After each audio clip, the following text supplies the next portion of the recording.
de Varginha acontece, na verdade, no dia 14 de janeiro de 1996, quando um cidadão ele tá na Fernão Dias, na rodovia Fernão Dias, e ele relata. Agora, uma coisa importante, tá? Antes de eu falar qualquer coisa de Varginha. Sim. Tudo que se tem de Varginha, pessoal, são relatos. Não tem uma imagem, não tem um vídeo, não tem nada, não tem um pedaço de nave, não tem nada. Tudo que tem são relatos. Então, esse cara, ele estava na Fernão Dias e ele relata que ele viu uma nave na forma de charuto passando. Aí ele começou a acompanhar a nave e ele viu que a nave caiu num lugar lá. Ele pegou o carro e foi lá para ver o que era a nave. Quando ele chegou lá, o exército já estava lá e o exército mandou ele sair de lá. Ele saiu todo assustado, isso é o relato dele, tá? Ele saiu todo assustado, parou num posto na estrada, e na hora que ele parou nesse posto da estrada, veio um opalão, aqueles opalão antigo, escuro, e desceu do opala dois caras vestidos de terno, tal, não sei o que, entraram dentro do restaurante que ele tava e falaram assim pra ele, falaram o nome dele, o nome da família dele, dos filhos, da esposa, tal, da onde ele morava, da mãe e tudo, e falou assim: você não viu nada, esqueça tudo que você viu, não aconteceu nada. Isso aí, para quem aí pegou a referência, exatamente, ó, já pegaram a referência aí no chat, é isso mesmo. É MIB. É o MIB. Para quem nunca viu Homens de Preto, né, MIB, Men in Black, eles chegam com aquele negócio e apertam e a pessoa esquece isso. O filme Men in Black, ele é baseado numa coisa que acontece, que foi relatada durante anos e anos, com todas as pessoas que tiveram contato com nave ou com alienígena. A gente chama isso dentro da ufologia de Men in Black Syndrome, a síndrome dos homens de preto. Muitos e muitos relatos pelo mundo falam que depois de ter avistado um objeto, um ser ou alguma coisa, essa pessoa era visitada por esses caras vestidos nesse terno que pediam para esquecer as coisas e tal.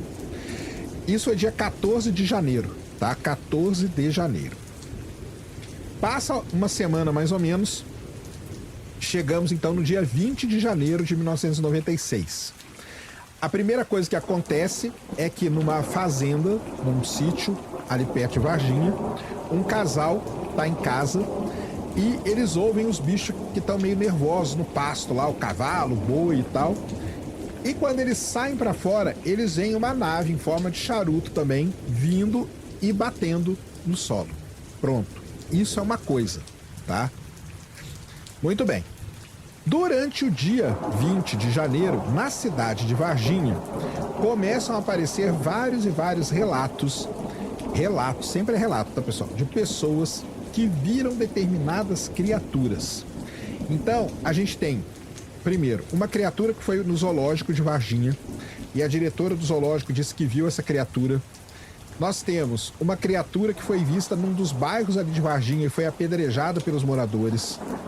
Nós temos a criatura vista pelas 3 meninas lá, 2 irmãs e uma amiga delas, enquanto elas estavam cortando o caminho para ir para casa, que elas veem a criatura agachada e tal. Tem uma criatura que foi atropelada por 2 policiais. E quando o cara pegou essa criatura, parece que ela tava meio viva, ela arranhou ele. Isso os relatos, tá, cara? Tô contando aqui os relatos, tá? Ela arranhou ele, depois esse cara, ele morre depois de algum tempo, e ele morre em causas meio que desconhecidas. E aí você tem a tal da criatura que vai parar no tal do Hospital Regional de Varginha, que vamos dizer assim, é um cenário central de vários acontecimentos, tá? Essa criatura, ela chega lá, é viva, ela é colocada ali na cama, na maca, ali na cama e tal. Eles operam a criatura e aí acontece de chamar esse médico, ele chama Ítalo Venturelli. Primeira coisa, tá? O Ítalo Venturelli, ele sempre falou, desde sempre, que ele tinha ido no hospital e tinha visto uma filmagem de uma criatura, tá? Aí o que ele conta hoje? O relato dele é o seguinte: ele teve um infarto, ele quase morreu, e depois que ele voltou desse infarto, ele falou assim: eu tenho que contar a verdade para todo mundo agora. E aí ele contou a nova versão dele. A nova versão dele é, ao invés dele ter visto a filmagem, ele viu a criatura, que aí é isso aí que você falou, que é o relato dele. que ele olha para a criatura olha para ele, olha para a janela, tal, não sei o quê, e pronto, tá? Então, isso é o que acontece em Varginha. É só isso aí, é dia 20 de janeiro, tá? Aí tem uma chuva muito grande, chove granizo, tudo mais, e não sei o quê, muita gente relaciona as coisas e tal. Então, é isso que acontece em Varginha. Algumas coisas estranhas que o pessoal relata é o seguinte: tinha uma movimentação muito grande de caminhões do Exército. Mas aí, pessoal, a gente tem que entender aonde que fica Varginha. Varginha fica no sul de Minas, perto de uma cidade chamada Três Corações, aonde tem ali a Escola Superior de Armas, a ESA. E ela faz muito exercício militar naquela região. Então, ter o café caminhões... também. E o café. E o café Três Corações também. É, exatamente. Ter esses caminhões do Exército circulando por ali não é algo muito incomum, tá? Mas foi relatada uma movimentação um pouco anormal desses caminhões do Exército. Em Campinas, em Viracopos, pousou um avião do Exército, da Força Aérea dos Estados Unidos, um C-17. Então, a primeira coisa de Varginha é o seguinte: é isso que aconteceu. Tudo é baseado em relato. Qual que é a principal coisa relacionada com Varginha? Nenhuma dessas coisas que eu relatei aqui para vocês, elas estão, de certo modo, conectadas, tá? Então, você vê uma luz no céu, você vê uma criatura aqui, uma criatura ali e tal. Você não tem uma história, vamos dizer assim, que ela seja contínua, tipo, eu vi a nave caindo, na hora que eu olhei, eu vi as criaturas saindo, correndo e tal. Isso não existe em Varginha, tá? E aí você tem um avião ali que pousou e tal. Os ufólogos, eles pegam essas histórias e emendam elas e contam elas como se tudo fosse uma coisa só. Não tem foto, mas existe uma filmagem. Porque se o Ítalo Venturelli, esse médico aí, ele falou a vida inteira dele que ele viu uma filmagem disso, existe a famosa fita que a gente fala. Escola de Sargentos do Exército, né? Eu falei escola, a ESA, Escola de Sargentos do Exército. Então existe a tal da fita, que a gente fala tanto dela, entendeu? Muito bem. Varginha ficou, cara, esquecida por muitos e muitos anos, tá? Até que um americano, que é esse cara aí que chamou todo mundo agora pra conferência nos Estados Unidos, chamado Jamie Foxx, ele é um documentarista, ele resolveu mexer no caso de Varginha. Aí ele foi em Varginha, ele entrevistou a galera, ele foi atrás de novas testemunhas e tal, não sei o que, aí apareceu esse médico e foi atrás desse povo todo. E ele, na época, ele ofereceu $200 mil para quem entregasse para ele a fita original de Varginha, o que dava R$1 milhão, tá? O que dava R$1 milhão. E essa fita não apareceu. Então, assim, se ela não apareceu por R$1 milhão, cara, provavelmente ou ela não existe, e isso aí foi tudo uma invenção, ou ela existe e ela sumiu, ou ela existe e ninguém quer entregar por conta nenhuma. Muito bem. O que os ufólogos, vou contar aqui a parte dos ufólogos, tá? O que os ufólogos falam é o seguinte: que o exército chegou rapidamente em Varginha e fez um negócio chamado acobertamento, tá? Ele acobertou. Então, segundo os ufólogos, o exército foi lá, capturou as criaturas, enfiou uma criatura no C-17, mandou essa criatura para os Estados Unidos. Isso aí tem um porquê até, porque o Brasil e os Estados Unidos sempre teve um acordo com relação a essas coisas, tá? E agora eu não vou lembrar o cargo que ele tinha lá, mas era um cargo importante do Exército. Quando ele dá entrevista lá, ele fala, não aconteceu nada, nós negamos tudo, tal, não sei o quê. Para os ufólogos, o pessoal do Exército está mentindo, tá? Aí o que os ufólogos eles pretendem fazer, eles tentam fazer de todas as maneiras. Eles tentam pedir os documentos de tudo que aconteceu aquele dia lá em Varginha para o governo federal. Então, existe, né, aquele lance de documentos classificados, documentos secretos, ultrasecretos e tudo mais. E eles querem quebrar isso aí com a lei da livre informação, que nos Estados Unidos é muito famosa, chama FOIA, entendeu? E eles estão querendo fazer isso aqui no Brasil para ter acesso a toda essa documentação, mas também eles nunca vão saber se eles vão ter acesso a tudo, porque eles têm certeza que o Exército está escondendo alguma coisa. Então é isso que tem em Varginha, tá? É isso. Não tem imagem, não tem pedaço de nave, não tem absolutamente nada. Tudo é baseado em relatos, tá? Aí a gente tem grandes ufólogos que estão envolvidos nisso. Um deles é o Birajara Rodrigues. O Birajara, ele foi o primeiro cara a chegar ali e estudar tudo isso. Ele, durante, sei lá, uns 27, 25 anos, sempre falou que era alienígena. Agora ele fala que não é mais. Porque ele fala que os relatos, eles não se sustentam. E não se sustentam muito também. Se você vê o relato mesmo de cada pessoa, cara, você vê que a pessoa não sabe. Era meio cinza, parecia que tinha uma coisa. A mulher do zoológico falou que parecia que ele tinha um capacete. As meninas falaram que ele tinha 3 calombos na cabeça. Então você vê que um tinha o olho vermelho, o outro não era tão vermelho assim. Daqui a pouco eu falo que isso aí tem um problema sério nessa parada aí.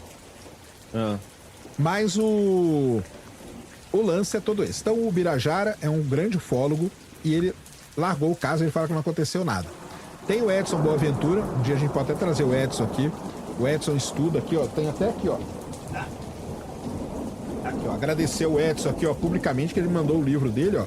Opa! O último livro dele sobre ET de Varginha, toda a investigação e tal.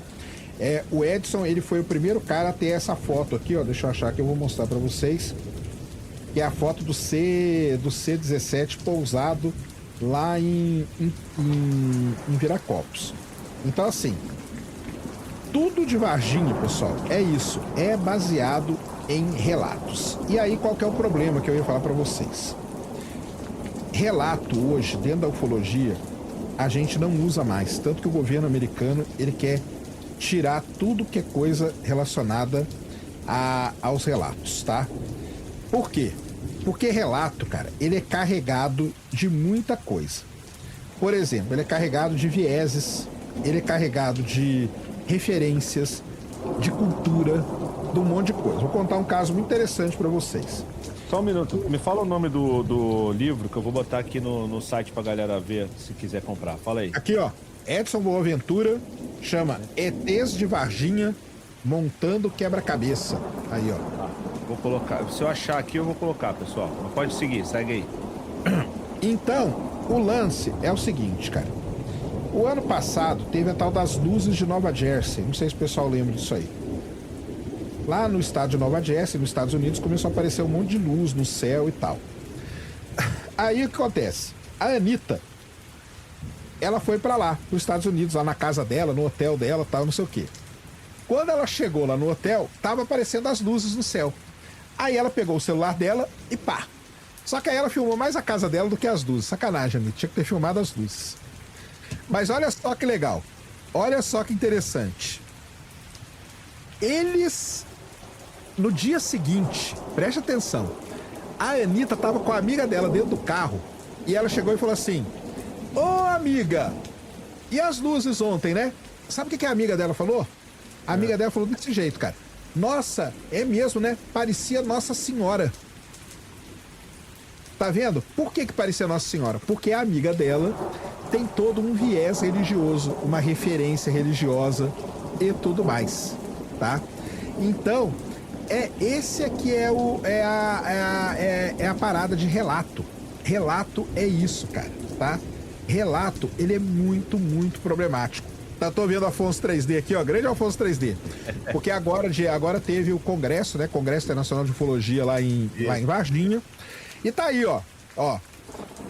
Porque aí o que acontece? O exército, aonde que é a grande bronca dos ufólogos que estudam Varginha é a seguinte: o exército chegou e falou que o ET era o tal do Mudinho. O Mudinho ele era baseado nesse desenho aqui, ó. Esse é o desenho clássico, né, do ET de Varginha, lá no cantinho e tal.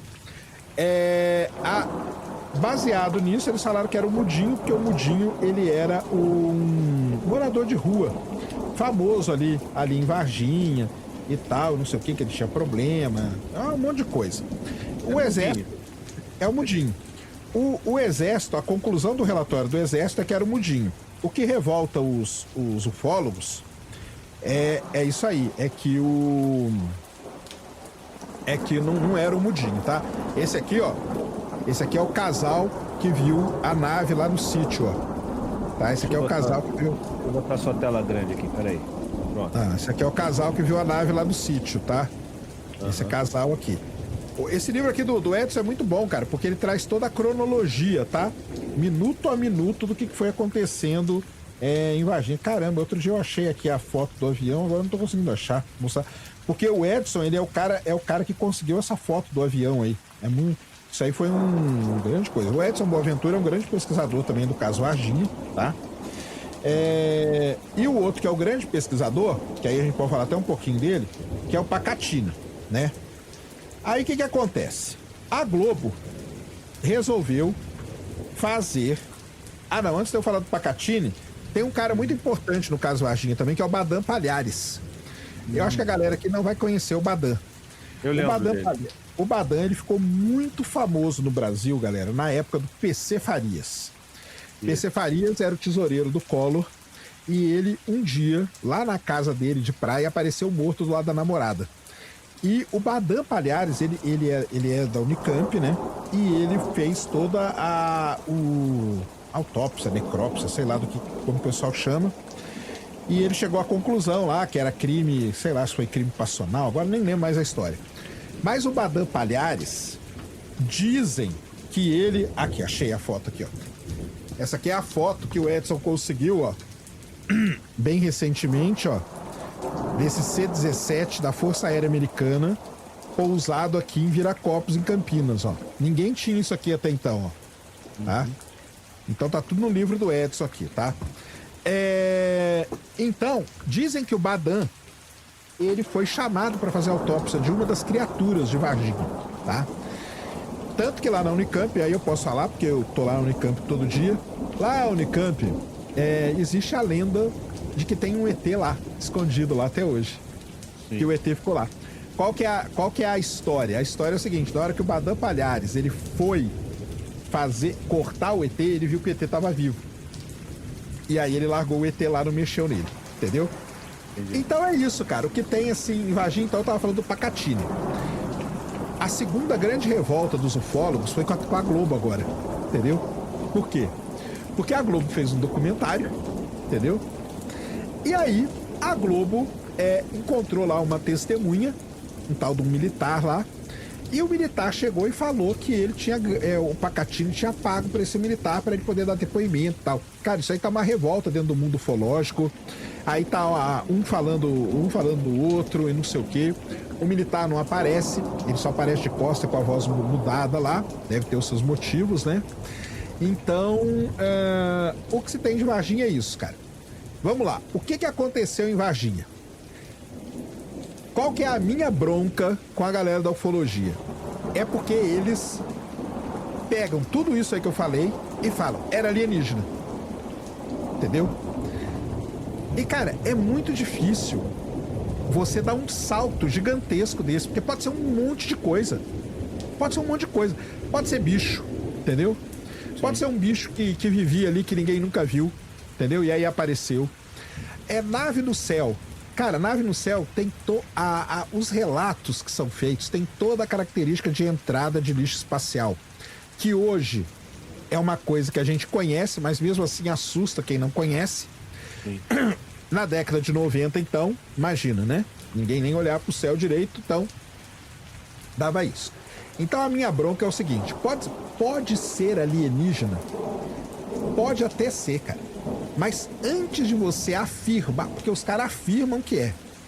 Então, antes de você afirmar que é alienígena, pode ser um monte de coisa antes de ser alienígena. Entendeu? Sim. Então, qual que é a minha bronca com eles? Dentro da ciência, dentro da metodologia científica, a gente procura evidências, a gente monta hipóteses e a gente vai alterando essas coisas aí a partir dos dados que a gente vai obtendo. Então só que qual dado que tem em Varginha? Não tem dado, cara. O único dado são relatos, entendeu? E relato é muitíssimo complicado. Cara, é só vocês pegarem, vejam o documentário da Globo, cara. Vejam as pessoas relatando. E hoje fica pior ainda, porque é um negócio que já passou faz 30 anos, entendeu?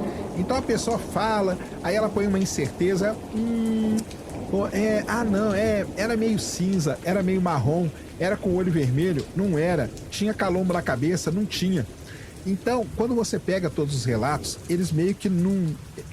por isso que o livro do Edson Boaventura chama Montando Quebra-Cabeça. Porque o Edson tem a mesma opinião que a minha. O que acontece em Varginha são casos isolados que você tem que dar um jeito de montar isso. E como você vai montar isso? Cara, é muito difícil montar isso, é muito difícil. Por conta disso, você não tem um dado, você não tem nada, você não caiu, não tem um pedaço de uma nave. Cara, a nave caiu, cadê o pedaço da nave? Será que o exército foi lá e recolheu uma nave? Cara, uma nave não é um negócio tão fácil de esconder assim, entendeu? Sim. Cadê? Entendeu? Então, por exemplo, tem isso. Tem uma outra turma da ufologia e aí é um dos grandes problemas do caso de Varginha, porque nem os ufólogos se entendem nessa história toda. Tem uma outra galera que fala que nunca teve nave. Porque dizem que esses seres, se é que eles existem, se é que eles nos visitam, eles são seres que viajam entre dimensões. São seres interdimensionais. Aí, cara, pra mim, tá, pessoal? Qualquer um pode acreditar em qualquer coisa. Se a pessoa fala isso pra mim acabou. Isso aí é tipo uma carta super trunfo. Lembra o super trunfo, aquele joguinho? Cara, viagem interdimensional. A partir daí vale qualquer coisa. Entendeu? A partir daí vale qualquer coisa. Então Papai Noel pode existir, Coelhinho da Páscoa, Papai Noel pode existir, cara. É um ser que viaja entre dimensões. Então, assim, quais são os problemas do caso de Varginha? São esses. Você tem coisas meio desconectadas e nem os ufólogos têm um consenso do que aconteceu ali. Tem uma galera que defende uma linha, tem outra galera que defende uma outra linha. E isso, será que algum dia nós vamos descobrir o que aconteceu em Varginha? Cara, provavelmente nunca vamos, entendeu? E provavelmente, para mim, agora, o que eu acredito? Eu não acredito que é um alienígena que visitou ali, entendeu? Ou vários, né? Porque, na verdade, se você fizer a conta, se não me engano, são 6 criaturas, tá? São 6 criaturas. Então, particularmente, eu acho que não foi uma nave que caiu.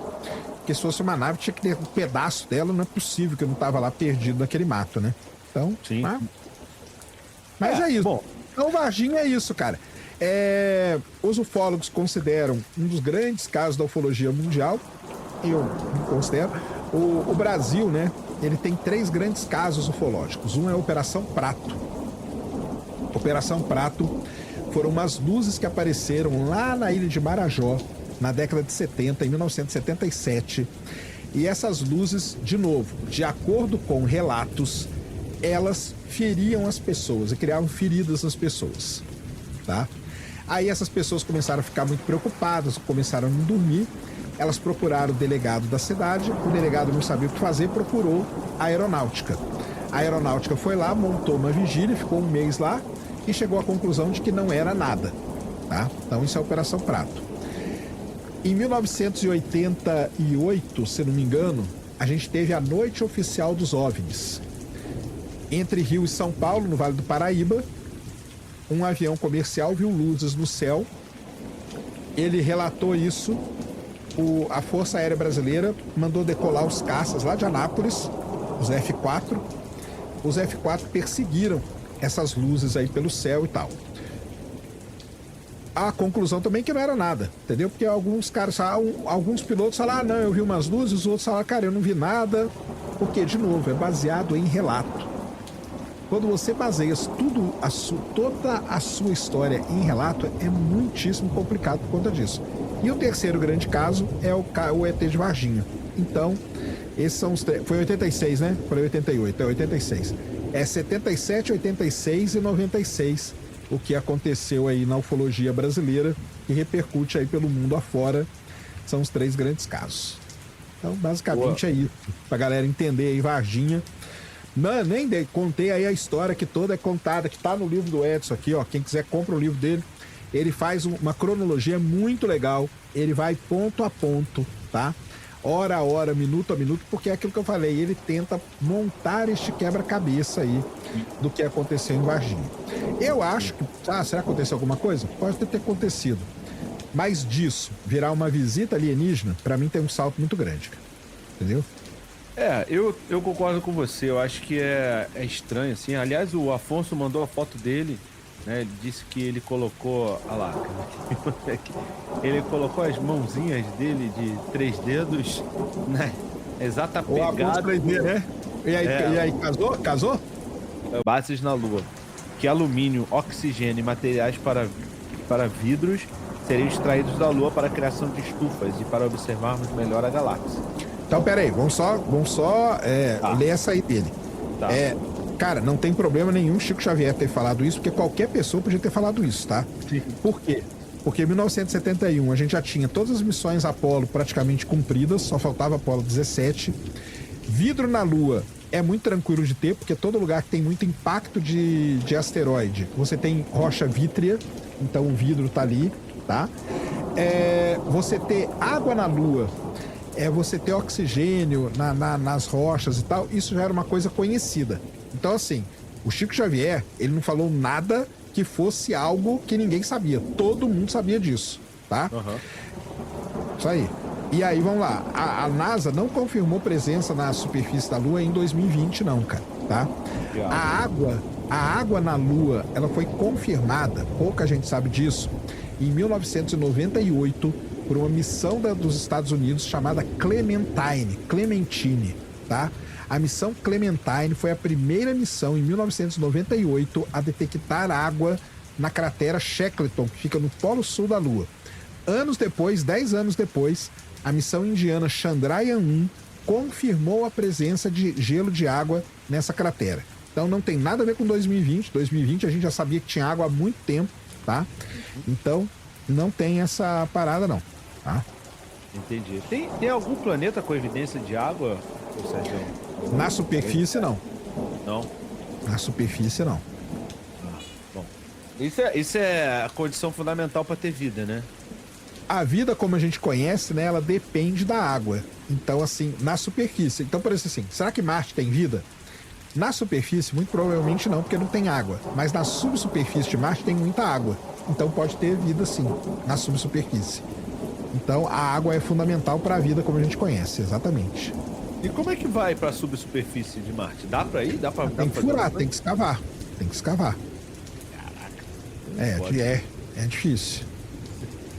Ó, tem um Auricelli aqui também, tá falando pra caramba. Tem 43 anos, o que vi tinha 15. Jamais seria um drone, pois os menores drones que eu já vi eram extremamente barulhentos. Cara, você não tem como você falar disso, tá? Porque muita gente acha que drone é algo novo. Não é, tá? Drone é algo muito, muito antigo. Desde a década de 70, até antes, tá?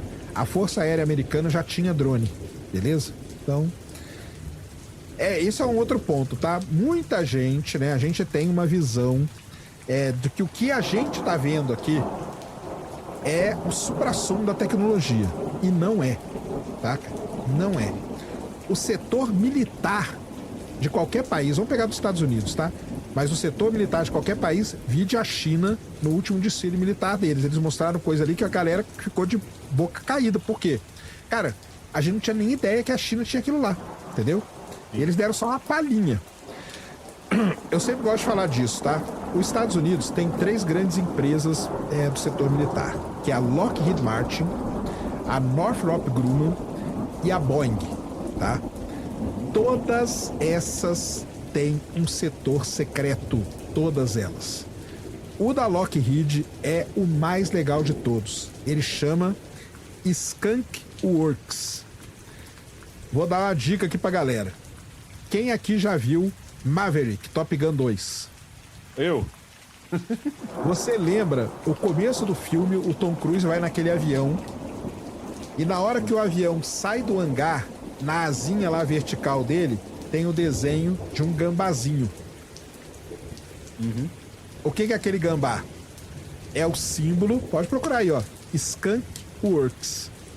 Skunk Works é o setor secreto da Lockheed Martin, tá? Uhum. E no site deles aí, se você entrar aí, vai estar escrito assim: 85% das coisas que a gente faz aqui são secretas. Opa. São secretas. Aqui, Achou aí? Achou a Skunk Works? Tudo aqui, ó, porque... Coloca aí. Peraí, remover. Cadê? E aí você vai ver as coisas que eles já desenvolveram e que a gente... Porque tem coisas que eles mostram. Aí. Aí, ó. Tá vendo o gambazinho aí? Esse gambá aí... Então voltem lá no filme agora do Top Gun. E as primeiras cenas, quando o avião sai, você vai ver esse gambá desenhado aí. Tá? É o Skunk Works. É o gambazinho que significa o setor secreto. Se você entrar no site deles... Eles têm site, bonitinho. O site da Lockheed? O site da Lockheed, se você escrever Skunk Works aí no Google, vai aparecer o site da Lockheed. E aí eles têm aqui, ó.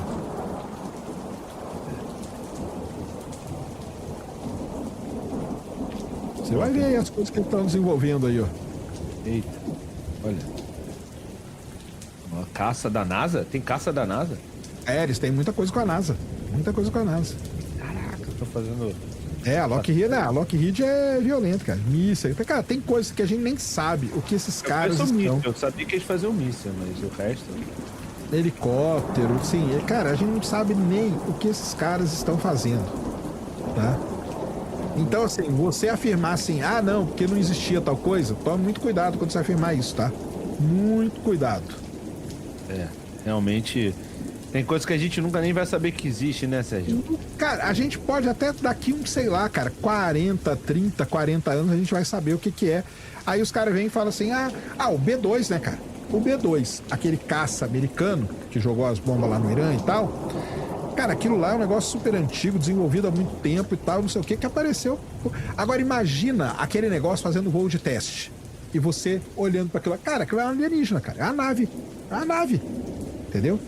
Sim. Então, assim, tome muito cuidado, porque tem muita coisa rodando aí pelo ar que a gente não faz nem ideia do que é. Por isso que eu falo, antes de você afirmar que é alienígena, tem que matar todas as outras possibilidades. É isso.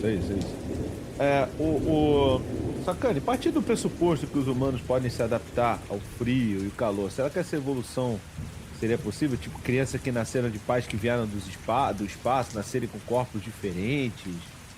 Com certeza. Mas não existe nada relatado não, né? Só uma possibilidade. Não tem, a gente não sabe. Agora, o corpo humano, né, cara, ele sofre muito na microgravidade. Isso aí a gente sabe muito bem.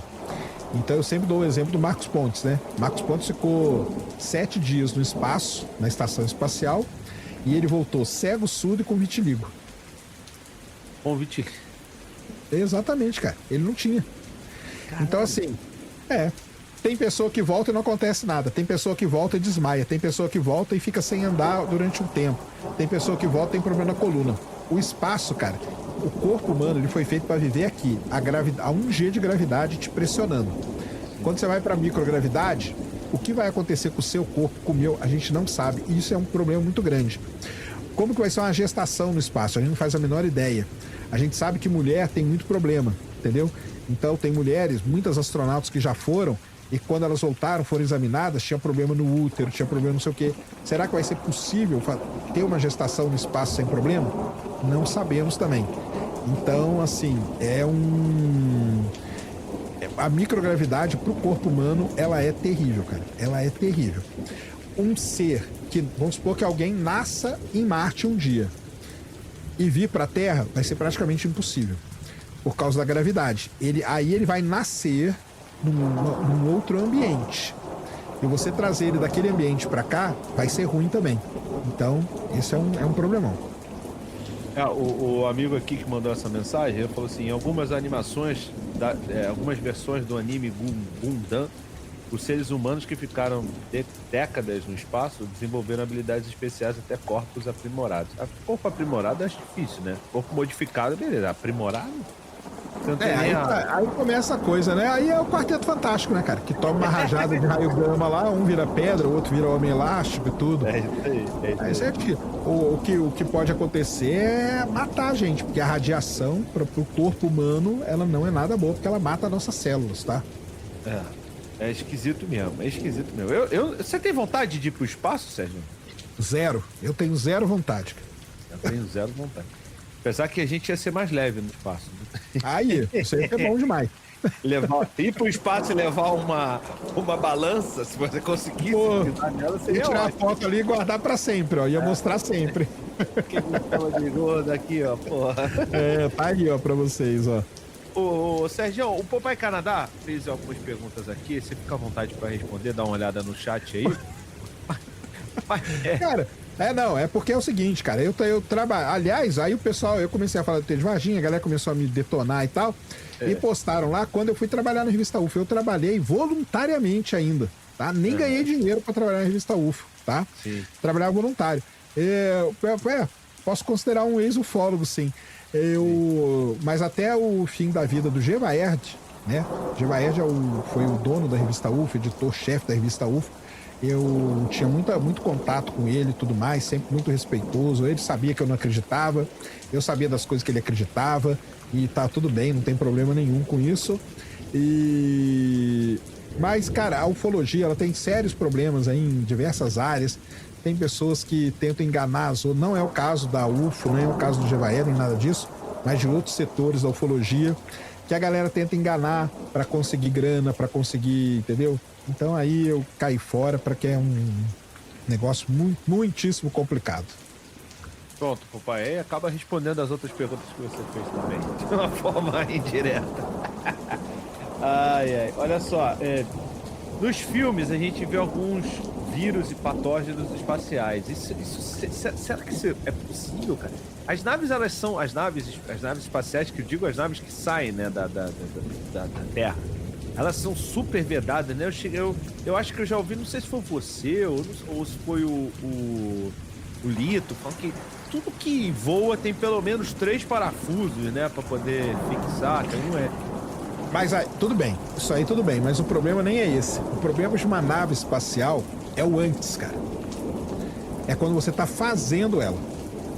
Então, é o seguinte: existem protocolos hoje de, por exemplo, se eu vou mandar uma sonda para Marte, aonde é um lugar que eu posso imaginar que possivelmente tenha vida, o protocolo de limpeza que essa sonda tem que ter é tipo um protocolo máximo, entendeu? Sim. Por quê? Imagina que você tá montando a nave ali, cai um fio de cabelo seu, entendeu? Você dá uma tossida e joga uma bactéria em cima daquela nave e manda isso pro espaço. Você realmente não sabe qual que vai ser a reação disso, entendeu? Será que pode virar uma superbactéria? O que pode acontecer? Você não tem ideia. Então, assim, os protocolos de limpeza antes de você mandar a sonda que são importantes, tá? O que acontece? A gente tá com uma sonda em Júpiter hoje, eu falei aqui no começo, que é a sonda Juno. Qual que vai ser o fim da vida dela? Nós vamos jogar ela em Júpiter. Aí você pergunta, por que vai fazer isso? Porque em Júpiter, ao redor de Júpiter, tem uma luazinha chamada Europa. Essa lua hoje é uma das maiores candidatas a ter vida no sistema solar. Ela tem uma crosta de gelo, depois do gelo ela tem um oceano de água líquida, e ali você deve ter tudo o que precisa para a vida se desenvolver. Então, por que nós vamos jogar a Juno em Júpiter? Porque ela não passou pelos maiores critérios de limpeza, e se ela ficar orbitando Júpiter ali, de meio que desgovernada, ela pode bater em Europa. E se ela levou alguma coisa daqui da Terra, ela contamina a Europa. E aí, o dia que a gente for lá estudar, e vamos supor que a gente ache vida, a gente não vai saber se aquela vida era uma vida da Terra ou uma vida de lá. Isso já aconteceu. A missão Viking, na década de 70, ela foi mandada para Marte. E ela tinha um experimento, ela foi a única missão até hoje mandada para Marte para descobrir se Marte tinha vida. Ela levou 3 experimentos. E qual que é o resultado do experimento? Inconclusivo. Por quê? Porque ela detectou alguma coisa ali que parece vida, mas muito provavelmente foi uma contaminação enviada da Terra. Entendeu? Entendi. Então, o problema não é a nave viajando no espaço. O problema é você montar ela aqui na Terra e passar ela por esses protocolos mais rigorosos possíveis. Nenhuma tem isso. A gente teve em 2017 a sonda Cassini mergulhou em Saturno. Aí vai perguntar, por que nós mergulhamos em Saturno? Pelo mesmo motivo. Ao redor de Saturno tem uma luazinha chamada Encélado, que também é uma grande candidata a ter vida, E a Cassini, se ela ficasse ali orbitando, meio desgovernada, ela podia bater em Célado. Ela não passou pelos maiores critérios aqui na Terra, então ela podia estar contaminada também. Então esse que é o grande problema. E aí o que isso junta com o negócio de uma bactéria espacial? Uma bactéria espacial vai ser muito difícil dela existir. Agora, uma bactéria humana, ou de qualquer coisa aqui da Terra, terrestre, vamos dizer assim, que foi para o espaço, foi exposta à radiação, foi exposta à temperatura, tal, o que acontece com ela? Aí a gente não sabe. Entendeu? E aí ela pode voltar para a Terra como uma superbactéria, uma coisa assim e tal coisa. Só que isso aí precisa ser estudado. A gente não tem essas informações. Sim. Ela pode evoluir, né? Pode piorar, enfim, pode ser alguma Exatamente. Porque ela pode pegar uma determinada resistência e o que a gente fizer aqui, por exemplo, de antibiótico já não vale mais nada para ela, entendeu? Sim, sem dúvida. A gente tem um Live Pix aqui, lembrando que a gente tá sim lendo Live Pix, eu só não consigo, sabe o que eu não consigo, ô Sérgio? É colocar o Live Pix pra ler, pra fazer aquele...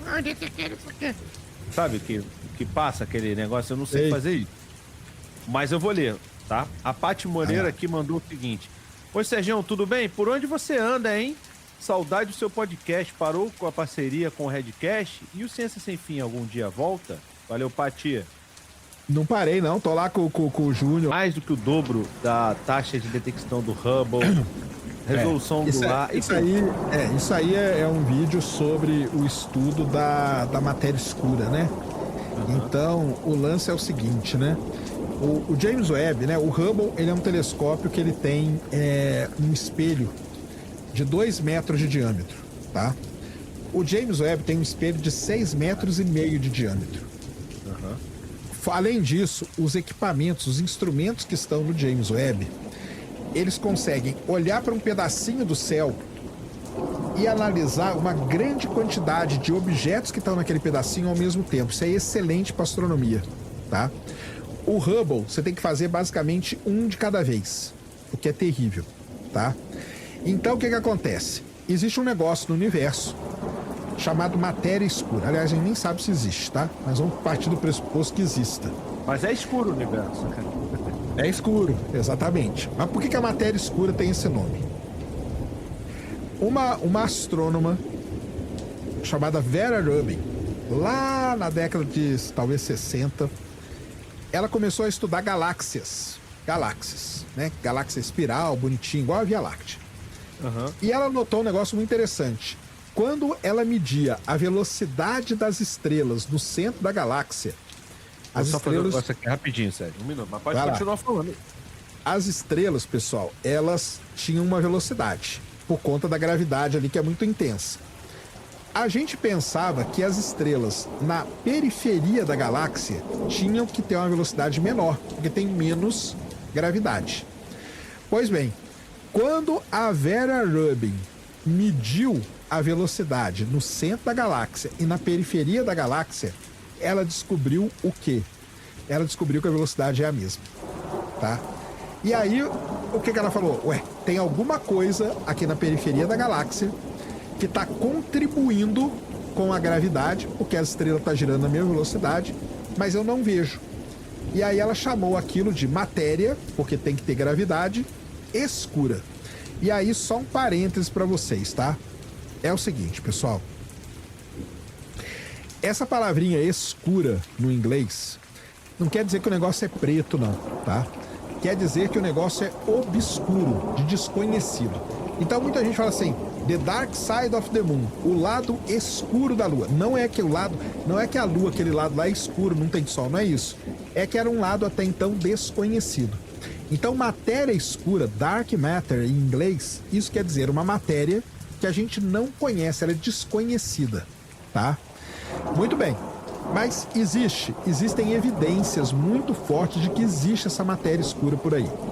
Esse vídeo aí que o Barba tá falando é o seguinte, como que você chega nessa conclusão da matéria escura? Você tem que observar uma grande quantidade de galáxia num grande período de tempo do universo, tá? Porque aí, a galáxia é massa.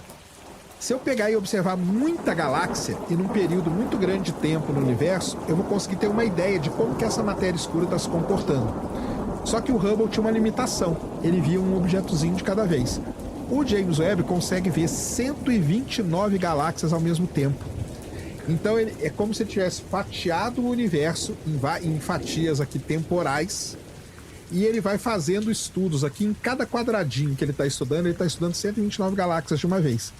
Quando ele fez isso, ele descobriu as galáxias, show de bola, e ele conseguiu ver o vazio que existia ali entre elas, que seria preenchido pela matéria escura. Então esse vídeo que eu fiz, ele mostra pra gente o melhor mapa da matéria escura já feito até hoje na história do universo, da história da humanidade, graças ao James Webb. É isso aí. Então quanto mais galáxia eu observar, melhor é a minha definição da matéria escura. Se eu observar milhões, bilhões de galáxias, eu vou ter uma definição muito melhor disso. E é isso que o James Webb fez. Então o James Webb ele é muito, muito importante em tudo isso. Tá? Pois é, ele com certeza é o telescópio mais importante da história, né? Ele é, e por conta também da sua versatilidade. Porque do mesmo jeito que ele estuda isso, ele consegue apontar para o 3 Atlas, que é um cometa aqui no sistema solar, e estudar ele muito bem. Ele consegue apontar para Urano, para Netuno, que são planetas aqui.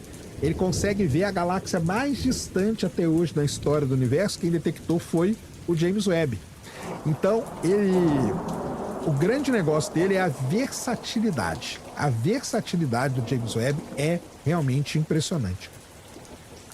Pois é, a gente vê as fotos, né, cara? E é assim, ele faz a foto, depois ele processa a foto e manda a foto de um jeito, ou pelo menos a gente vê a foto de um jeito que parece...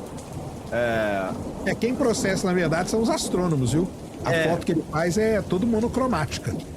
Pois é, e aí a galera processa e a gente consegue ver, entender. E assim, de certa forma, Sérgio, não é assustador pra você ter tanta coisa, você vê que a Terra sabe, é um grão de areia, dependendo do referencial que você tá, né? É mesmo. E até onde o James Webb vai, cara? Ele tem uma bateria que não acaba nunca. Ele tem combustível, né? Ele vai durar aí pelo menos uns... acho que a previsão de duração dele acho que era 25 anos, uma coisa assim. 25 anos, ou seja, ele tem o quê? 20 anos, é isso? Hã? Ele tá com... Acabou de fazer 5. 4, né, na verdade. Ele foi lançado no Natal de 2021. Acabou de fazer 4. Ele tem mais 20 anos pela frente.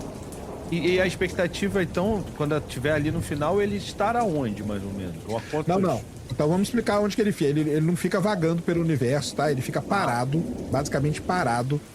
Existem determinados pontos na órbita da Terra que a gente chama ponto de Lagrange. O que quer dizer isso? São pontos de equilíbrio gravitacional. Isso quer dizer que se eu pegar alguma coisa e soltar nesse ponto de Lagrange, ela não é atraída nem pela Terra nem pelo Sol. Entendeu? Ela fica paradinha ali. Entendi. O James Webb está num desses pontos chamado ponto L2, tá? Lagrange L2. E ele poderia ficar parado. Por que ele não fica parado? Porque ele tem que ficar apontando para os objetos. Então ele fica orbitando aquele ponto L2 ali para poder apontar para todos os lados, tá? O mesmo Lagrange da matemática, exatamente isso. É o tal do Lagrange, é isso aí. O Lagrange foi o matemático que descobriu esses pontos de equilíbrio gravitacional.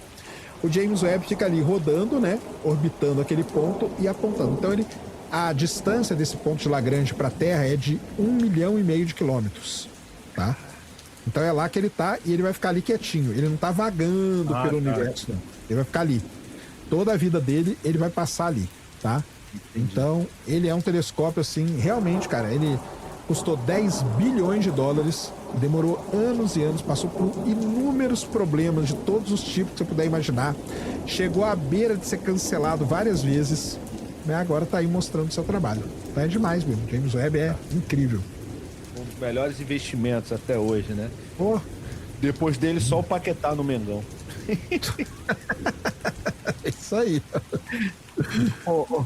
Ou seja, falando do James Webb, você acha que se o James Webb encontrar algo bizarro entre a Peixe 1 e a NASA confirmar que tem vida lá, você acha que o mundo para ou as pessoas vão achar que é deepfake no X, alguma coisa assim? Uma boa parte vai achar que é isso. Mas aí nem vou eu falar não, cara. Eu vou deixar uma ex-assessora do Banco da Inglaterra. Ela deu uma entrevista 2 semanas atrás num site lá da Inglaterra.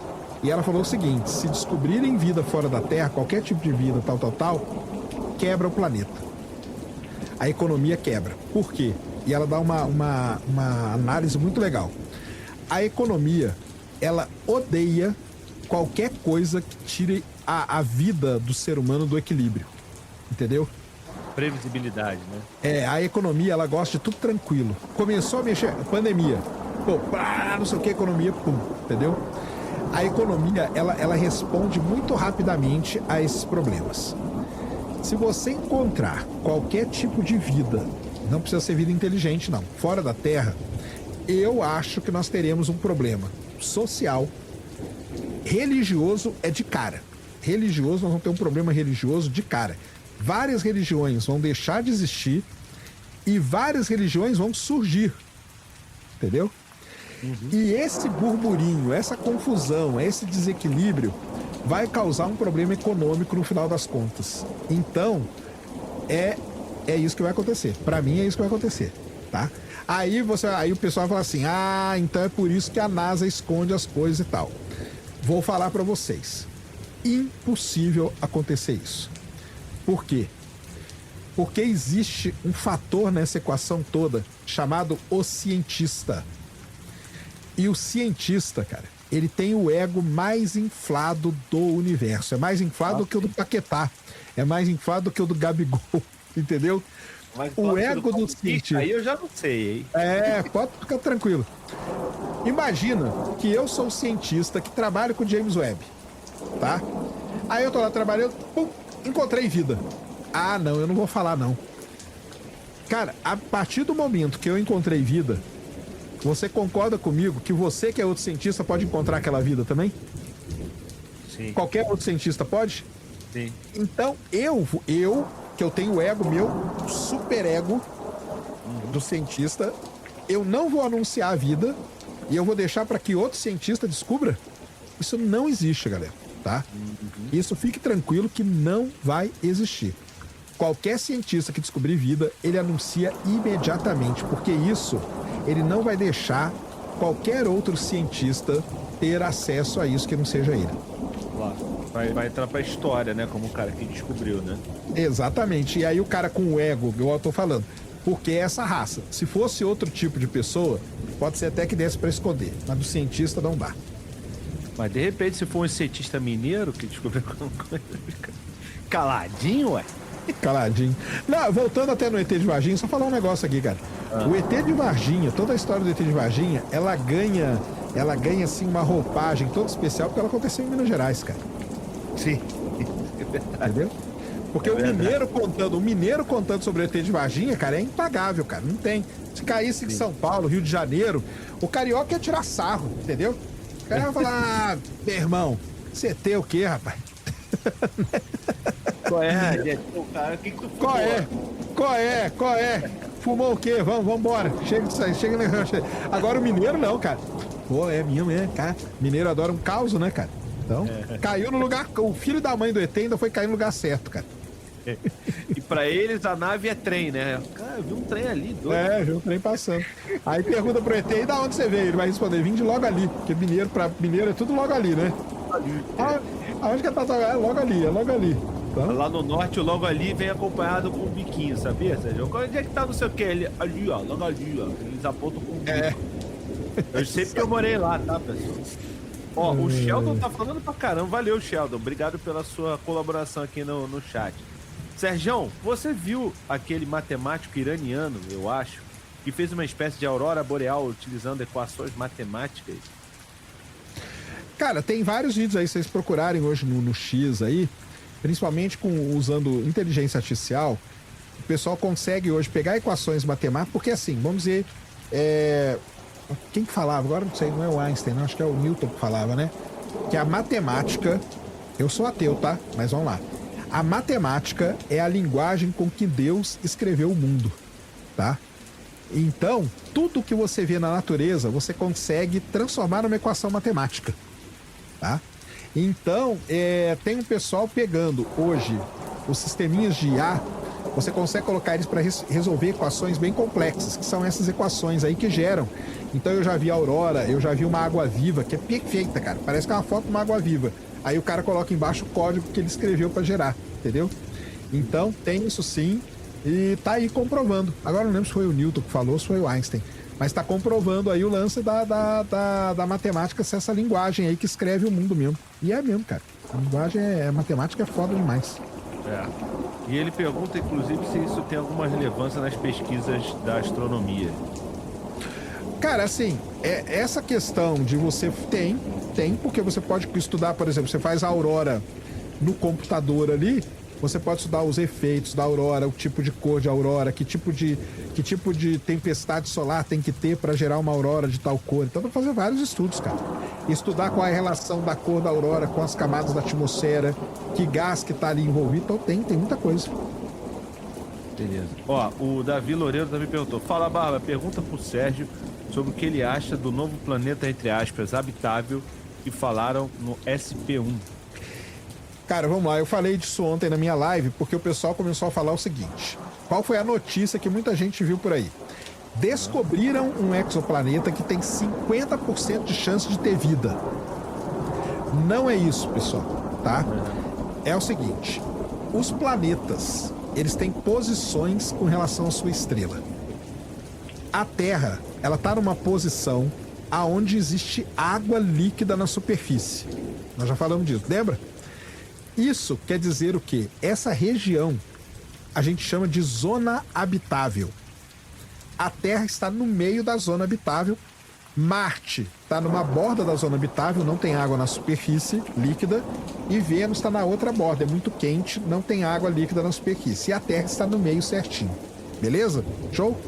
Zona habitável é a região de distância da estrela aonde a água existe em estado líquido na superfície. Essa é a definição. Muito bem. Anunciaram a descoberta de um exoplaneta ontem e falaram por aí que ele tinha 50% de chance de ter vida, mas não é isso. Agora eu vou explicar o que é. Fazendo as contas, porque é muito difícil detectar um planeta desse, tem muita incerteza envolvida. Os astrônomos chegaram à conclusão de que ele tem 51% de chance de estar na zona habitável. Então é bem diferente dele ter vida. Porque é o seguinte, quer dizer que está na zona habitável vai ter vida? Não. Entendeu?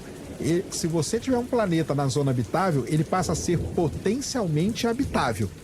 Agora, daí para ter vida, é outro salto que a gente não pode dar. Tá bom? Ah, o meu editor tá aqui, ó. Grande Alexander aí, ó. Ele tá falando aí, ó. Goldilocks Zone. Tá? Marca ele aí, ó, Alexander. Tudo bom, cara? Show de bola.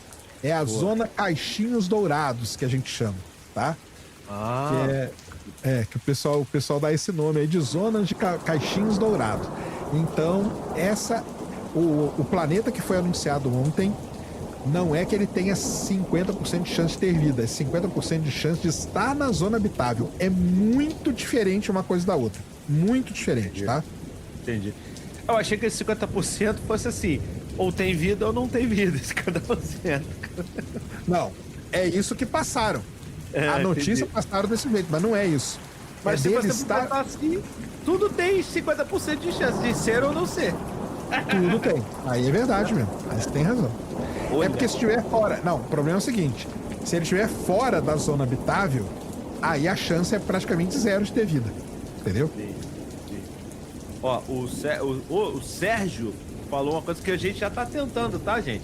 Barba, tem que fazer o encontro do Sérgio com o Mauro César. A resenha vai ser boa. Pois é. Grande Mauro César, gosto muito dele. A gente podia tentar...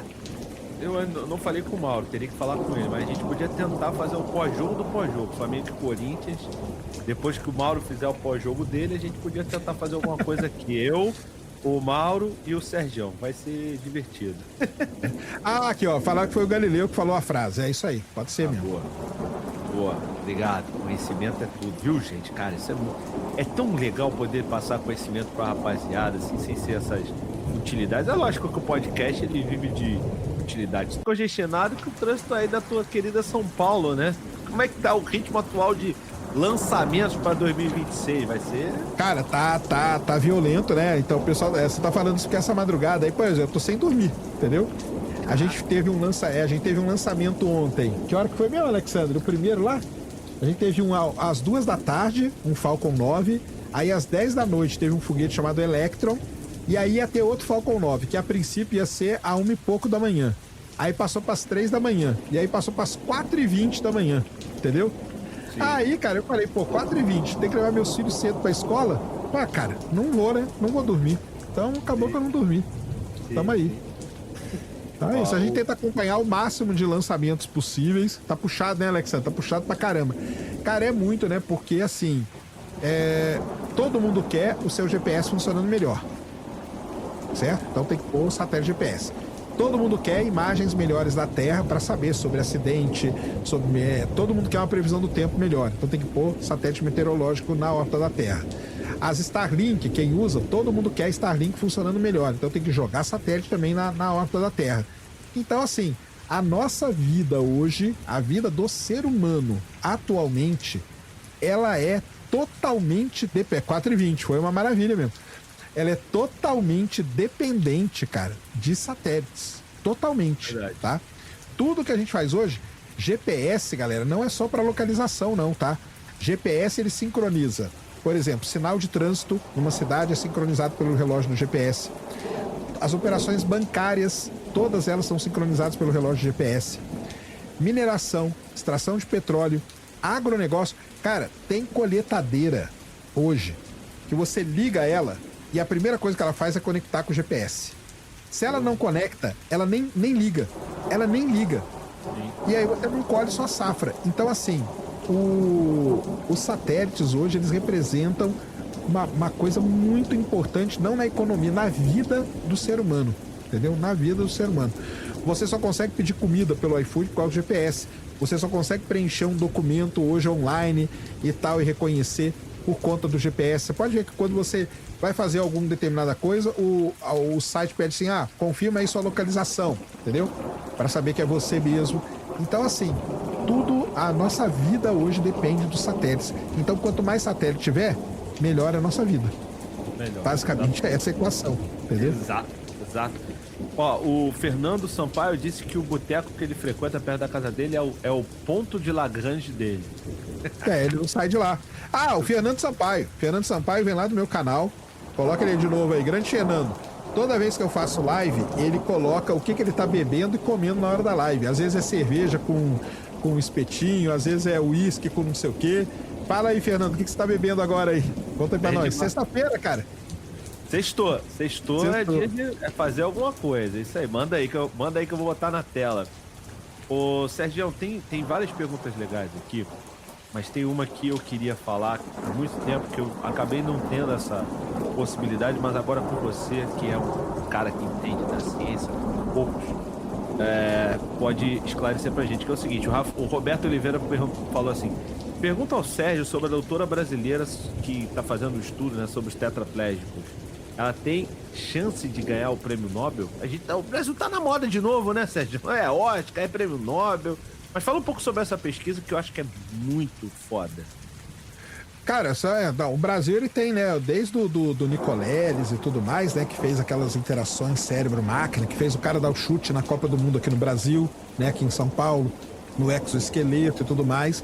O Brasil tem essa linha aí, né, de pesquisa muito importante nessa área aí. Vamos torcer, né, para essa pesquisadora. O problema é o seguinte, galera, vamos lá. Do mesmo jeito que é o Oscar, o Brasil aprendeu. O Oscar é lobby. É lobby. Então você tem que ficar, os caras estão certinho, tem que ficar lá. Fica lá enchendo o saco dos caras, encontra com um jurado, sei lá como que é, entendeu?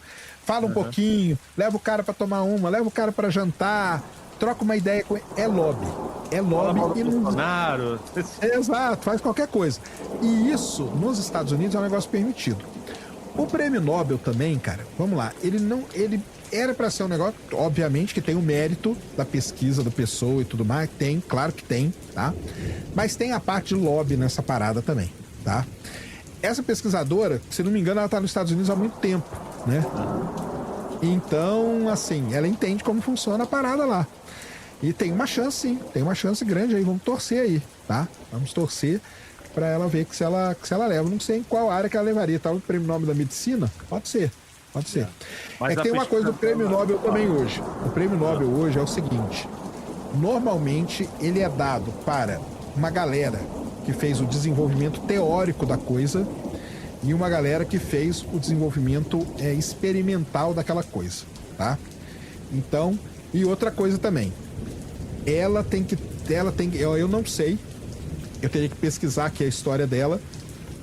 Seria muito importante que ela fosse a líder da equipe, porque o Brasil já teve perto de ganhar um prêmio Nobel pro grande César Lattes, tá? Muita gente fala assim, o César Lattes foi injustiçado, papapá. Não foi, galera. Por quê? Porque o César Lattes, ele não era o líder da equipe. Ele podia ser um cara bom, sensacional e tudo mais, mas ele não era o líder da pesquisa. E o prêmio Nobel, ele vai ser dado para quem lidera a pesquisa. Então, por isso que ele não ganhou. Ele morreu revoltado com isso, dizendo, esbravejando que ele foi injustiçado. Mas na história, na realidade, é essa, tá? Então, tem que pesquisar a história dela. Eu não pesquisei, eu não sei, então não posso falar aqui, para ver se ela é a líder dessa pesquisa e tudo. Se ela for, aí a chance dela ganhar o prêmio Nobel aí é gigantesca. Pois é, é gigantesca mesmo. Eu tô dando uma olhada aqui para passar mais detalhes sobre essa pesquisa. Seria o Prêmio Nobel de Medicina, tá? O nome dela é Rosana de Oliveira, brasileira radicada na Suíça. Ela atua na Escola Politécnica Federal de Lausanne, um dos maiores na Suíça que ela tá. Um dos maiores centros de tecnologia do mundo. E ela trabalha no laboratório liderado pelo Grégoire Courtine. Então, aí vamos dizer assim, caiu a chance dela ganhar o prêmio Nobel. Entendeu? Porque o ideal, tá? Ela pode ganhar, obviamente que pode, tá, galera? Mas o ideal é que ela fosse a líder do negócio, tá? A líder do negócio. Porque se ela não ganhar, o pessoal vai falar, não, tá aí, foi injustiçada, porque é brasileiro. Não, cara, porque é assim que funciona, tá? Você concorda, discorda e tal? A regra é essa. Eles dão para os líderes da pesquisa. Pode ser que foi um aluno de graduação que fez tudo.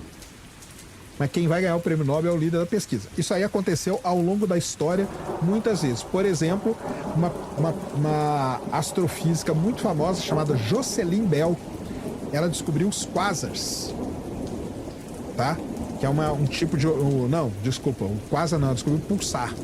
O pulsar que é um tipo de estrela que fica mandando um pulso, né? O melhor relógio que a gente tem no universo. Ela não ganhou o prêmio Nobel. Quem ganhou o prêmio Nobel foi o orientador dela, que era o líder da pesquisa. Entendeu? Ela foi injustiçada, tal. Seria uma discussão para ser feita. Mas a regra é dar para o líder da pesquisa. Então, por isso, se ela não é a líder, a chance dela ganhar o prêmio Nobel cai, tá? Mas, tomara que ganhe. Vamos ver. Tá participando ali da história, pelo menos. Não, ela acaba participando da história, cara. Mas é porque na hora que... Tem que tomar muito cuidado. Porque na hora que o pessoal divulgar isso, vai falar assim, a brasileira foi injustiçada. Entendeu? Igual o César Lattes, cara, ele morreu aqui, cara, esbravejando pro mundo inteiro que o Einstein não sabia nada, que ele foi injustiçado no prêmio Nobel e tal, não sei o que, cara. Então, assim, é foda. Perguntaram o que, a minha opinião, eu daria, tá? Porque às vezes, eu sou da academia, eu sei que às vezes o líder de um projeto, ele só vai lá e põe o nome no final. Ele não faz absolutamente nada. Então, assim... líder de projeto, né? Então, pela justiça da parada, pra mim teria que ganhar quem colocou a mão na massa. Entendeu? Aí teria que colocar quem botou a mão na massa que teria que ganhar. Entendeu? Então, no caso aí, daria o prêmio pra ela sim. O César Lattes, pro César Lattes eu não daria. Tá? Por quê? Porque o que ele desenvolveu, o César Lattes, ele pesquisava um tipo de raio cósmico, um tipo de partícula que dá na alta atmosfera. Então ele tinha que fazer uma placa de emulsão e você levava essa placa em cima de um balão lá para a estratosfera, e nessa placa você conseguia identificar as partículas. Era isso que ele fazia, bem básico, tá, galera? Era muito mais complicado que isso. Claro. O lance é o seguinte, ele alegava que ele tinha feito essa placa aí, tá. Não tinha. A Kodak, que é a empresa muito famosa de filme fotográfico que eu falei antes, ela tinha desenvolvido essa placa antes dele, entendeu? Então, assim, vamos dizer assim, o mérito do desenvolvimento original da placa não foi do César Lattes, tá? Mas, tudo bem, ele morreu aí esbravejando tudo isso e tudo lá, que é o ponto dele, né? Que ele queria ganhar o prêmio Nobel. Mas a história é essa e no site da USP, no site do Instituto de Física da USP, tem as cartas escritas lá direitinho e aí você consegue entender bem a história do César Lattes, tá? Maneiro. Então faz que nem o Trump, vai lá e busca a força. Ele não falou que ia fazer isso. Prêmio Nobel da Paz pra ele, ele ia lá invadir a então, tem isso aí, ué. Ele acha que ele deve ganhar. Agora, eu entendi sua pergunta do daria ou não daria, a outra parte eu não vou responder, não. Não daria, não. Nunca. Lá ele, né, Sérgio? Lá ele. Ó, só pra descrever melhor a pesquisa dela, é o seguinte, diferente de outras tentativas que apenas estimulavam os músculos de forma mecânica, a pesquisa da Rosana ajudou a criar uma ponte digital, EBT, que significa Electronic Bridge Therapy. E isso é o seguinte, é uma leitura, né? Ou seja, os sensores são instalados no cérebro para captar a intenção de andar, depois a transmissão, ou seja, essa intenção é enviada sem fio para um processador, uma espécie de inteligência artificial, que o paciente carrega em uma mochila. Aí tem o 3, que é o estímulo. O processador traduz o pensamento em sinais elétricos e envia para a medula espinhal. E o resultado é que o paciente volta a andar de forma natural, controlando o passo e o equilíbrio pelo pensamento. É isso aí. Que é muito foda, né? É mais ou menos o que o Nicoleles faz, que é a tal da interface cérebro-máquina que a gente chama, entendeu? O Nicoleles, ele pôs o exoesqueleto no menino lá, que eu esqueci, que era um atleta, e por estímulos do cérebro dele, de querer chutar a bola, né? Mas ele não tinha mais o movimento, porque ele era tetraplégico e tal, ele pegou e chutou a bola no início da Copa do Mundo. Isso é muito legal, muito legal. O outro xará seu, aliás, tomara que a doutora ganhe.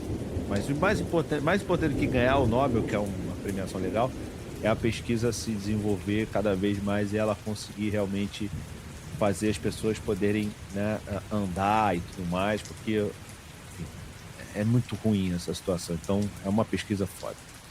Ó, o Sérgio falou assim, boa tarde, sou seu fã, Barba, obrigado, e do Sergião também. Comperge de Itaboraí, fale sobre a importância dessa obra para a soberania nacional. Vi o vídeo da Petrobras que fala que seria a nossa liberdade econômica. Cara, o Comperge, ele é um centro de processamento petroquímico, né? Que tem aí em Itaboraí.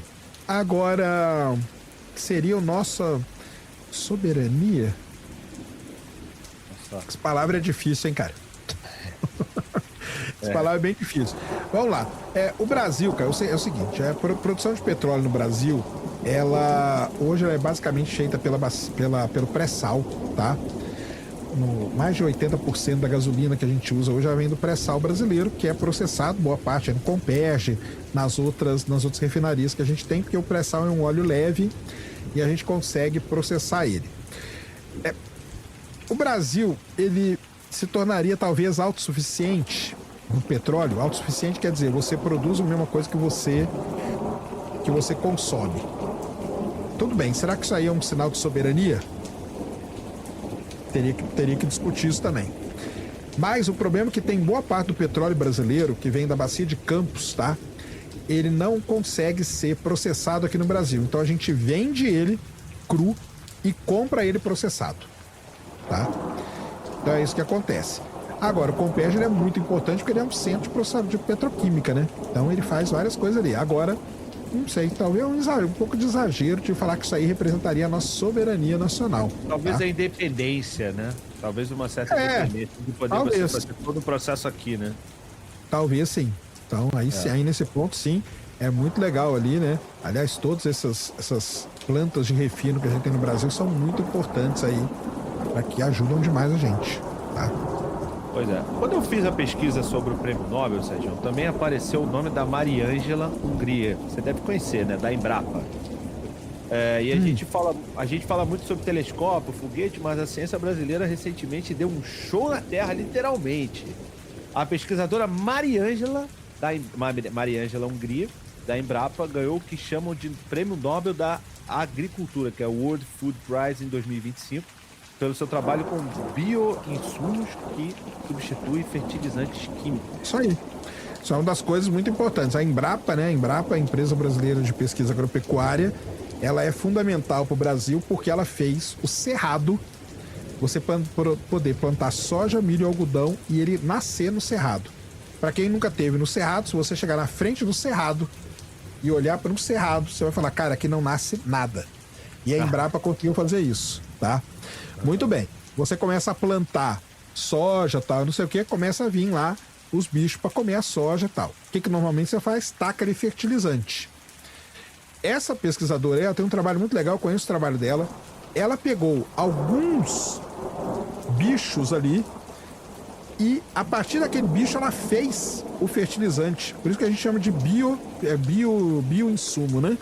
Uhum. Então ela fez o fertilizante não usando química, mas usando a própria biologia desses bichos. Então quando ela joga ali, ela mata os outros bichinhos. Então é muito legal esse trabalho dela aí. Isso aí ajuda demais a safra brasileira só bater recorde aí, um atrás do outro, vai bater recorde agora de novo, tá? Pô, legal. E o prêmio foi em 2025, mas é um assunto ainda muito porque vamos lá, o prêmio Nobel, né? Então vamos lá, o prêmio Nobel, primeiro que ele não premia todas as áreas da ciência. Você tem prêmio Nobel, se não me engano, da economia, prêmio Nobel da paz, prêmio Nobel da física, da química, da literatura e da medicina. Se não me engano, são esses aí. Matemática não tem prêmio Nobel.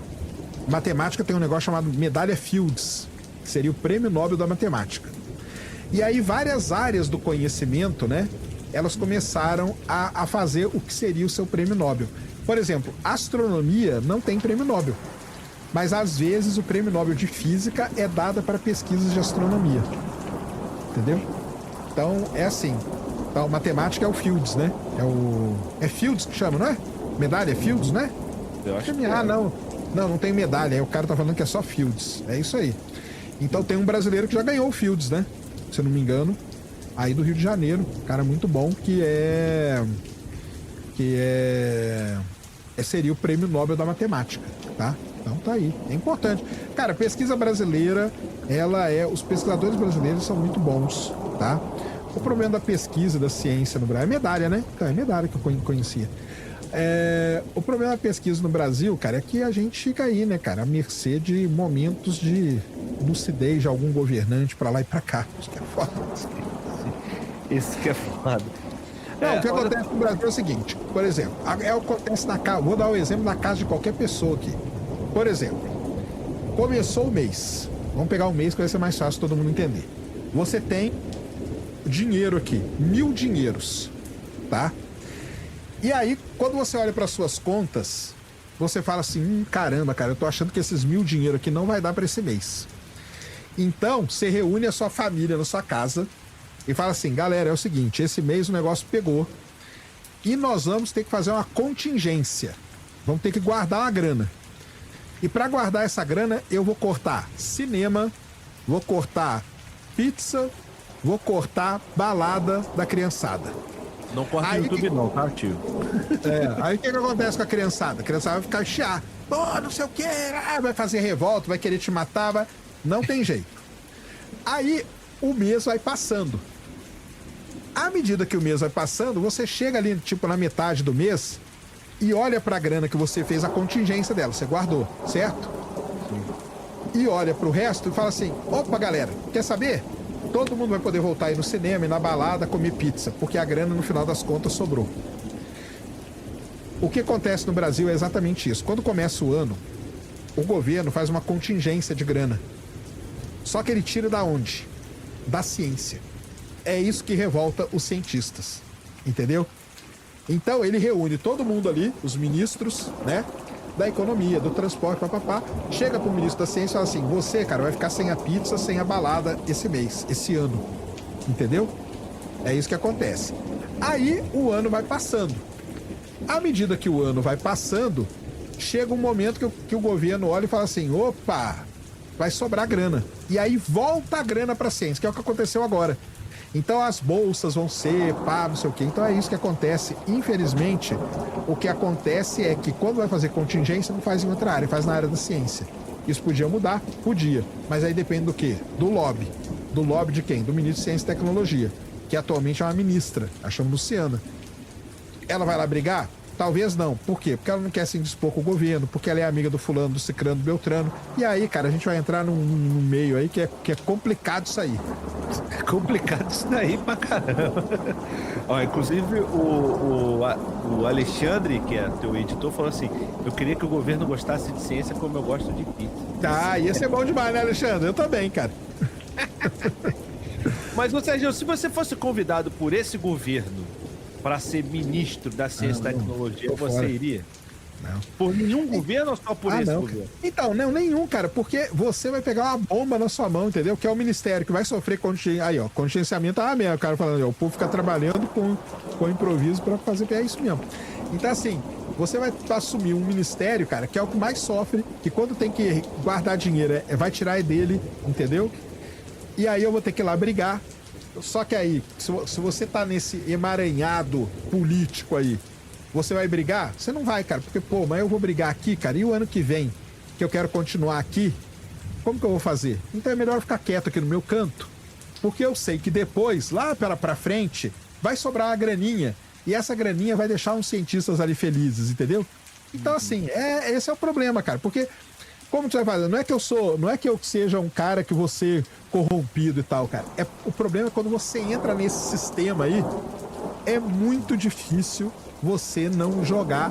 É as regras, né, cara? Sim. Eu acho que quando você chega lá, deve vir um folhetinho assim, falar assim, ó, essas aqui são as regras do jogo, ó. Você aceita? Então, se você não aceitar, é melhor você cair fora. Quem não aceita, cai fora, né? É difícil, né, Sérgio? É difícil demais, cara. Não devia ser, porque devia ter coisas, por exemplo, ciência e tecnologia devia ser algo plano de Estado e não de governo. Perfeito. Então, por exemplo, nós vamos construir tal coisa, não importa o governo que entre ali, a grana para essa coisa está garantida. Nós vamos fazer ou uma usina nuclear, ou uma bomba atômica, ou um acelerador de partículas, igual fez o Sirius aqui em Campinas, ou nós vamos desenvolver foguete, ou satélite, mas tira isso, deixa isso como uma política de Estado. Porque se ficar com uma política de governo, ano que vem, troca o lado, vai ferrar aquele cara. Aí, no outro ano, troca de novo, vai ferrar, e aí a gente fica andando de lado, porque a gente não evolui na parada, cara. Esse que é o problema, entendeu? O Sheldon falou isso. Barba, tava imaginando aqui o Sergião e o Renato 38. Vai lá, ué. Tem eu e o 38 lá no Redcast, cara. O 38 chegou pra mim. Ele chegou pra mim e falou assim, o 38 falou assim, Sergião, você prefere, como que é que ele falou? Você prefere ser estuprado pelo seu pai ou pelo seu amigo? Eu falei, pô, 38. Ninguém, né, cara? Essa coisa. O problema, eu falei pra ele, 38, cara, o problema, cara, é as opções que você dá. Você tinha que dar pelo menos 3. 2 é foda, e as 2 são terríveis, entendeu? Não. Mas qual seria a sua terceira, então, Sérgio? Não sei, ué. Tá certo. Não sei. 38 é demais, cara. 38 é maluco, é muito engraçado, cara. Eu gosto de ver como entretenimento. O Sérgio, como entretenimento, tem conhecimento. O 38 é puro entretenimento, na minha opinião, tá, gente? Na minha opinião. Olha só, tem uma... Esse ano, né, como a gente falou, de 2026, é um ano que vai lançar muito foguete. Tem a questão também da captura do Super Heavy pela torre, né? Se SpaceX dominar essa reutilização rápida em 2026, você acha que as outras agências vão ficar obsoletas ou ainda existe mercado para quem joga o foguete fora após o uso? Cara, assim, Existe, tá? E essa questão aí Então vamos explicar pra galera. Existe um foguete, eu não tenho aqui não, senão eu já tivesse mostrado. Existe um foguete da SpaceX chamado Starship, tá? O Starship, ele tem duas partes. A parte de cima dele a gente chama de Starship e a parte de baixo dele a gente chama de Super Heavy, que é o tanque de combustível. Esse foguete, por que ele é importante? Porque é o foguete que vai pra Lua, tá? É ele que vai pra Lua, na verdade. Ele é lançado. Essa parte de baixo, ela volta e tem que ser capturada pela torre. Isso aí já foi feito 2 vezes. Tá show de bola. O que ele precisa fazer esse ano é capturar a parte de cima que ele nunca capturou, tá? Outra coisa que ele precisa fazer. Para esse foguete chegar na Lua, ele vai ter que ser reabastecido no espaço algumas vezes. Então ele vai ter que testar o reabastecimento no espaço. Isso é muito complicado. Terceira coisa, esse foguete nunca entrou em órbita da Terra. Todos os voos dele foi suborbital, sem entrar em órbita. Ele vai ter que entrar em órbita da Terra. E nós vamos ter a Artemis 2 agora, não vamos? Sim, vamos. Se a Artemis 2 dar certo, vai cair uma pressão gigantesca em cima da SpaceX, porque aí a SpaceX vai estar atrasando toda a volta dos americanos para a Lua. Então, eu estava até conversando isso ontem com a galera no meu canal. Eu acho que se o Artemis 2 der certo, o atual administrador da NASA, ele chama Jared Isaacman. Ele é muito amigo do Elon Musk. Eu acho que ele vai chamar o Elon Musk e vai falar assim: meu amigo, tá aqui a grana que você precisa e acelera esse desenvolvimento aí pra gente ver esse negócio dar certo. Porque a SpaceX, ela tá fazendo muito pouco lançamento do Starship. Ela tá fazendo muito mais pelo tanto de coisa que tem que acontecer de ser testado, entendeu? Então, assim, esse caso específico aí, ele é para a ida para a Lua. A SpaceX, ela já recupera o foguete, o Falcon 9 dela volta, pousa em balsa, pousa em terra e tudo mais. É uma mudança de paradigma muito grande. Ela se destacou por causa disso, obviamente. Muita gente, ela barateou demais o lançamento, mas não quer dizer que outras empresas vão deixar de existir, tá? Elas existem. Tanto você tem Blue Origin, você tem aí o LA, que é metade Boeing, metade Lockheed Martin. Você tem a Ariane, você tem a Rocket Lab. Aí você tem várias empresas que lançam foguete também, tá? Então, assim, obviamente, ó, o Alexandre tá escrevendo aí, né, que o Starship ele vai ser uma coisa revolucionária. Diz a SpaceX que ele pode custar $5 milhões só o lançamento de um foguete desse tamanho. É algo assim ridículo, entendeu? É mesmo. A quantidade de carga que ele pode levar é imensa, o volume dele é gigantesco, porque ele é muito largo. Então, assim, só que ele tem que funcionar. Até hoje, até no dia de hoje aqui, que nós estamos aqui conversando, ele não funcionou 100%. Precisa funcionar. Vai funcionar? Muito provavelmente vai. Só que vão ter que acelerar um pouco o passo ali, porque o negócio tá ficando feio. Pois e essa questão da guerra, essa corrida espacial que teria acabado na Guerra Fria, agora voltou com tudo, né? A China tá lançando o Xuntian, que fala? Xuntian vai ser um telescópio espacial deles, né? Melhor do que o Hubble, porque ele vai ser acoplado. Olha que legal. O Hubble, ele deu um monte de problema lá e a gente tinha que mandar uma nave, era complicado. O Xuntian, ele vai ser acoplado à estação espacial chinesa para poder arrumar. Olha que vantagem. E a China é a seguinte, cara. A China, ela tá brigando ali cabeça a cabeça com os Estados Unidos para chegar na Lua. E se você colocasse hoje, no dia de hoje, num joguinho de tabuleiro, eu acho que a China estaria uma casinha na frente dos Estados Unidos. Tá? Então, assim, tem uma chance muito, muito grande da China chegar primeiro que os Estados Unidos. A não ser que despeje grana pro Elon Musk desenvolver lá o Starship, fazer todos os testes que ele precisa, e aí os Estados Unidos chegam. Se a Artemis 2 der certo, aí os Estados Unidos lidera de novo, porque a China, diga-se de passagem, nunca chegou perto da Lua com ninguém dentro de um foguete. Os Estados Unidos chegaria. Os Estados Unidos assumiria essa liderança e aí, para manter, teria que injetar grana para as coisas funcionarem. Vamos ver se vai acontecer tudo isso desse jeito, né? Então... Pois é. Mas o que acontece se a China chegar primeiro na Lua? Acontece alguma coisa? Cara, acontece nada, né? Efeito prático vai ser aí uma desmoralização do igual o pessoal fala, do mundo ocidental. Tem que ver isso daí.